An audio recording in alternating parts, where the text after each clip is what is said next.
Laurent, quand on regarde ce hall et cette exposition, on y découvre 48 voitures. Sincèrement, c'est 48 coups de cœur pour vous? C'est 48 coups de cœur parce que la liste était longue.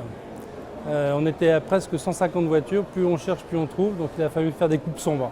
Donc celles qui sont là, oui. Et ça a été un déchirement de faire des coupes sombres? Parfois, absolument. Ouais. Mais bon. Et alors c'est vrai qu'il y a plusieurs thématiques.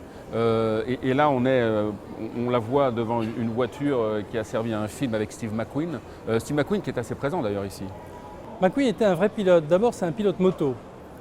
Avec cette voiture, il s'entraînait pour Le Mans. Donc il a participé à une course à Sebring, à 2 heures de Sebring en 70. Il a fait deuxième avec le pied dans le plâtre, associé à Peter Revson qui était l'héritier des parfums Revlon.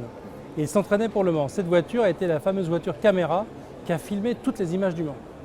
Et puis il y a Bullitt aussi, je crois qu'on a vu à la voiture. Bullitt, c'est la première course automobile moderne, j'ai envie de dire, filmée quasiment en vitesse réelle et non pas en vitesse accélérée. Et la course-poursuite dure plus de 10 minutes. Et McQueen est principalement au volant, sauf toujours pour des problèmes d'assurance, on va y revenir tout à l'heure. Et là, il est doublé par un de ses amis cascadeurs, Bud Ekins. Parce qu'il voulait faire ces cascades, c'est lui qui pilotait, comme vous le dites, sauf pour des problèmes d'assurance. Voilà. Ouais. Et alors pour Le Mans, les assureurs lui ont interdit de participer à l'épreuve. Il se trouve que depuis 6 mois, on a un témoignage d'un pilote belge qui s'appelle Willy Braillard, qui partageait le stand voisin et qui nous a affirmé que McQueen avait assuré un relais de nuit. Et il a réalisé son rêve. Il s'est planqué exactement à l'abri des regards et il a réussi. Il y a plusieurs thématiques, je le disais. Il y en a une qui est évidemment consacrée au cinéma américain. Moi j'adore, il y a Retour vers le futur, il y a SOS Fantôme. Je vous vois sourire, mais vous aussi forcément. Oui. Je veux dire, le cinéma américain est évidemment omniprésent. La Cadillac des SOS Fantômes avec les chasseurs de fantômes. On en a quelques-uns d'ailleurs qui rôdent, faites attention. Ah, il y en a, ils sont sur le stand? Ah oui. Christine, donc Christine, c'est vraiment la voiture amoureuse, jalouse, qui va aller jusqu'au meurtre. Retour vers le futur, K2000, j'en passe des meilleurs. Oui, c'est ça qui est incroyable. Et d'ailleurs, bravo, c'est qu'il y a des voitures de série et de cinéma, finalement, sont les mêmes, les caméras sont les mêmes, la démarche est la même. C'était une volonté justement d'associer aussi l'univers des séries télé à celui du cinéma. Et on peut citer dans les séries télé la 403 de l'ineffable inspecteur Colombo, qui est vraiment indissociable, ainsi que son imperméable d'ailleurs au personnage. C'était important, absolument. L'histoire est la même.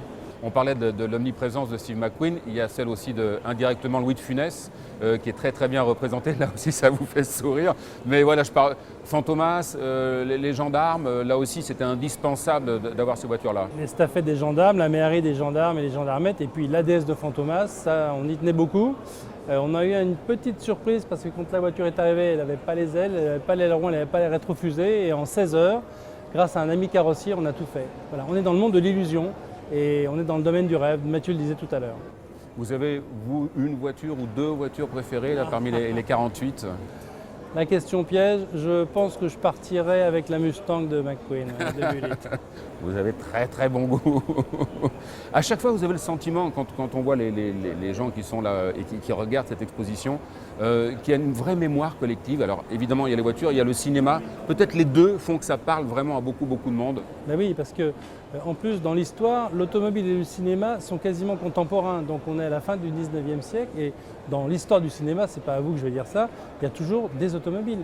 Donc ici, c'est une exposition dans le salon, on est dans le domaine du rêve et ce sont plein de repères parce que beaucoup de gens ont vu tous ces films et donc se rappellent. Quand je dis les gens, c'est vraiment les familles, y compris les enfants. Oui, d'ailleurs, on le voit, c'est multigénérationnel, hein, c'est fou. Il y a les enfants, les parents, les grands-parents, ça parle vraiment à tout le monde. Depuis qu'on fait des expositions spéciales, ça fait plus de 20 ans maintenant, ce qui est vraiment remarquable, c'est quand on voit par exemple un grand-père venir avec son petit-fils ou sa petite-fille et expliquer que cette voiture, il l'a connue quand lui, il avait leur âge. Il y a une ou deux voitures qui ont été plus difficiles que d'autres à obtenir sur ce stand. Il a fallu que des semaines et des semaines de négociations, d'abord les trouver et puis avoir les accords. Il y en a eu qui étaient un peu plus compliquées. Il y a toujours des voitures, on se dit ça va être facile et on s'en occupe pas trop. Et finalement, c'est le gros piège. On se focalise sur ce qui va être difficile. Bon, la 908, il a fallu s'arracher un petit peu. Mais je me souviens, ce n'était pas sur cette exposition, je vais illustrer mon propos avec une autre exposition. On a fait en 2008 le Taxi du Monde. Et la voiture la plus difficile à avoir, c'était une berline 504. C'est quand même pas. Oui, non, c'est vrai. Voilà. Sauf que c'était un taxi de Buenos Aires. Et ça a été une aventure du début jusqu'à la fin. Elle est arrivée, pareil, le matin des journées presse, pour vous dire. On se fait donc quelques sueurs froides quand on est comme ça, à la veille de l'ouverture. C'est pas toujours simple. Alors, là, on en parle et en rigolant. C'est vrai qu'il y a parfois des grands moments de solitude, on peut dire, mais parce que le salon ouvre, il faut qu'on soit prêt, quoi. C'est des voitures que vous récupérez en bon état en général? Oui.